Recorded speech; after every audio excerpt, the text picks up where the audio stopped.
Welcome back, guys. This is going to be part 2 of a full moon reading, mostly oracle cards. I will put part 1 in the description box below.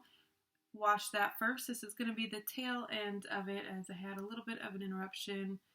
Sorry about that, but it comes with the territory of being a mom. So, let us read. Luck is on your side. New moon in Sagittarius. Whatever is coming your way, it looks set to put a smile on your face. The new moon in Sagittarius can mark a reset, a restart of fun after a period of feeling low. The energy is adventurous and even willing to take a few risks, but be careful you don't bet the farm on something here, as the wheel of fortune is still spinning. This card is about exploring life metaphorically by exchanging big ideas with others or just thinking about your own philosophies. Perhaps it's time to change your mind about something important. It can also signal that a trip away is coming up. That sounds like so much fun. If that's something you're working to achieve. It can also signal that a trip away is coming up if that's something you're working to achieve. But the overall message of this card is that whatever happens next will be some sort of gift, even if that simply means widening your world view. Attune to the moon. Count your blessings. Literally, write them down and say them out loud. So with this first card, we had list 10 things that you know are wonderful about you. Along with that, tonight when you're doing, or whenever you do your, excuse me, thank you. Whenever you do your new moon work, also count your blessings. Literally, like it says, write them down on that same list and go through them. Refer back to them anytime you're thinking you're anything less than fully blessed. Additional meanings for this card. You need to laugh more. This is a wonderful time to start a course of study or teaching. Don't be narrow-minded. Start a week of gratitude practice. I don't know what that means, but I guess you can Google it if you want to. I don't know. The teaching. Sagittarius is a sign of fun, travel, exploration, and the great cosmic quest. It's the sign of big ideas. Its energy is expansive, upbeat, lucky, and divine. The new moon in Sagittarius exudes all this, as does this card whenever you draw it. Nothing is set in stone with Sagittarius, and an optimistic energy can attract all manner of good things if you tap into the energy by expecting the best. I love it. All right, last but not least, we are going to do our Seasons of the Witch Beltane Oracle. I love this deck so much. It is absolutely gorgeous. Excuse me. So far, we have discerned that with this full moon energy, full moon in Libra energy that we're having, this pink moon, that we need to share our voice, share our gifts, speak up, speak out, sing our song, whatever the thing is that you have been holding close to your chest. You need to let it out. You need to let it be seen. You need to let other people experience it, because I feel like it will bring a lot of people a lot of joy. It could also start you on a new path to more joy, more fun, more laughter. I'm getting big comedian energy. If you guys are considering doing stand-up or exploring improv, I would say dive headfirst into that. I feel like it could be really cathartic for you to not only express yourself, but make people laugh and laugh more yourself as well, just by being part of that community. All right, let's get a few cards. Spirit, what do we want the collective watching this video to know? What energies are we embracing? That's too many. What energies are we embracing and moving through at this time? 3? I'll take 3. Yeah, I'll take 3. Hand fasting. Rowan. So we've got card number 17, card number 34, and Love Spell. Oh my. Card number 21. Interesting. All right. Hand fasting. 17. Unity. You have not, what am I saying?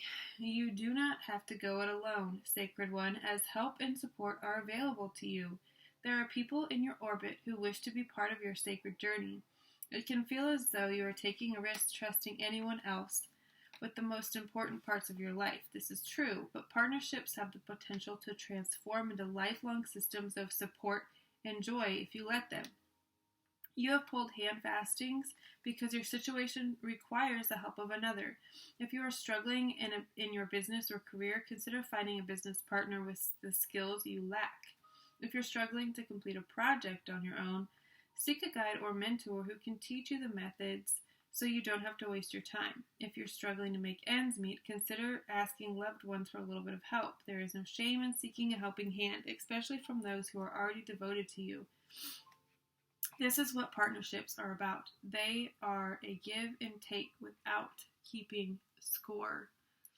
I feel like that without keeping score part is really relevant for a lot of people, because there could be those in your life that are still in your sphere that do keep score, and maybe that's why you're so reluctant to ask for help now or to let yourself be vulnerable and to be seen, because maybe in the past someone that you were with always kept score of every time they did something for you or every time you, just hurt them, tit for tat kind of stuff is what I'm getting. So it could be harder for you to open up now. The universe is letting you know that it is safe. You can trust people. You can trust people with your vision. If you need to reach out, if you want to share, say in part 1 I was talking about sharing a book or sending it out to an editor. These things require trust. Letting go of your vision and putting someone else's eyes on it for them to critique it is a really hard thing to do.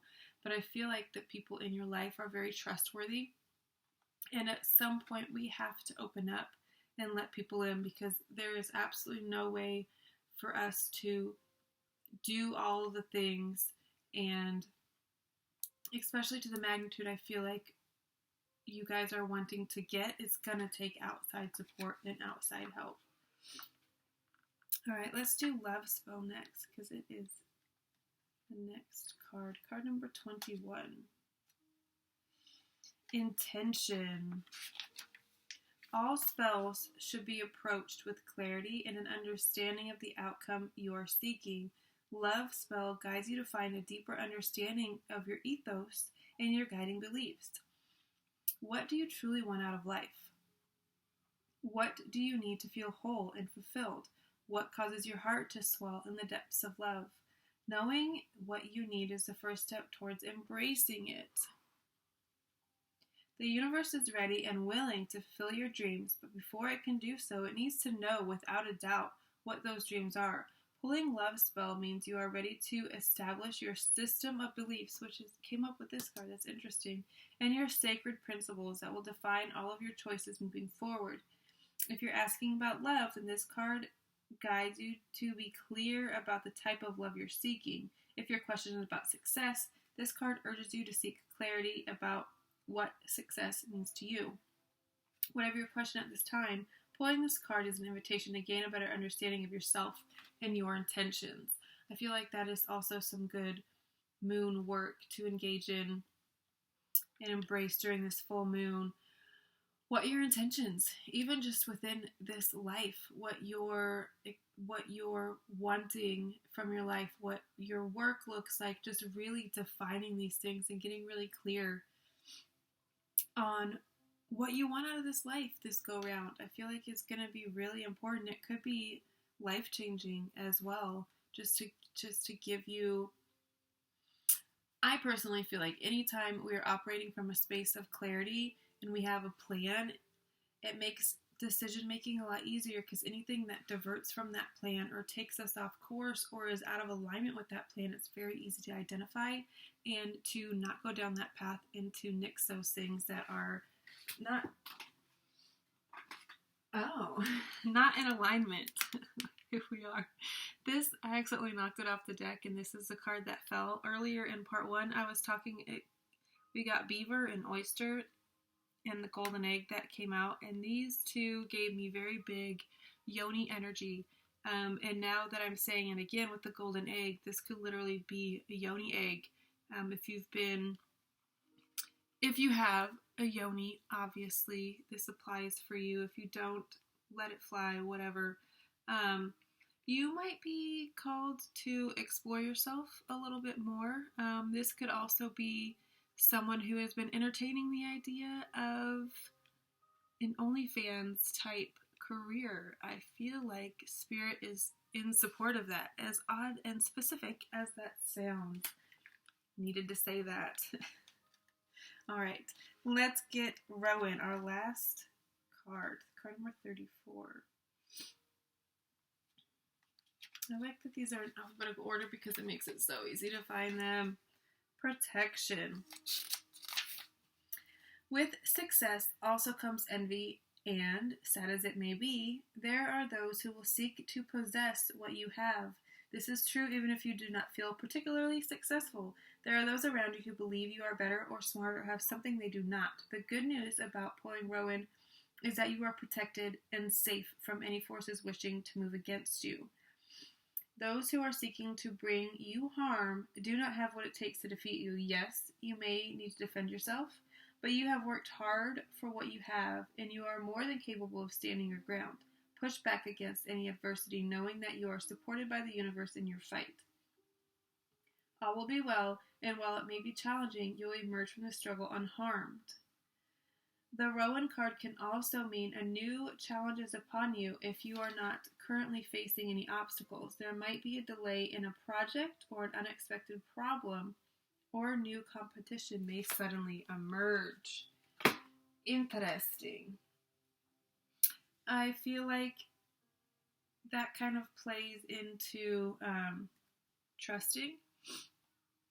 If you are worried about opening up to people for fear that they will steal your ideas, or they will, just steal your ideas, try to pass them off as your own, so you've been kind of keeping something closely guarded. Maybe you have an idea for a product, or an app, or a business in general, and you're having a hard time knowing who you can trust. You know you need to trust people because you need other people to help you bring it to life, but you're having a hard time trusting. This card is showing up to tell you that you are protected, that none of those things are going to happen. You are supported. You are safe in your sharing of information, in your exchange of information. If you are thinking about putting yourself out there in this way, as I was talking about, like an OnlyFans type income job, whatever, you will be protected in every single form and fashion. So if you are being kind of reserved about putting yourself out there in that way for fear of ridicule, judgment, people doing black magic on you, using your content for, whatever could feel harmful for you, you're protected against that. The universe wants you to know that without a doubt. Alright guys, I'm going to leave it at that. This is part 2. Part 1, again, linked in the description box below. Personal readings are open. Reiki sessions are open. All the information about that is down below. You can email me. My website is still under construction. It is linked down below, but that is, I don't have the cart part of it open right now because I'm still working on it. I couldn't get my service is dead. Anyway, technical issues. It's getting there. If you would like to order Reiki session, personal reading, shoot me an email and I will get you on the books. Alright guys, I love you all so very much and I will see you next time. Bye.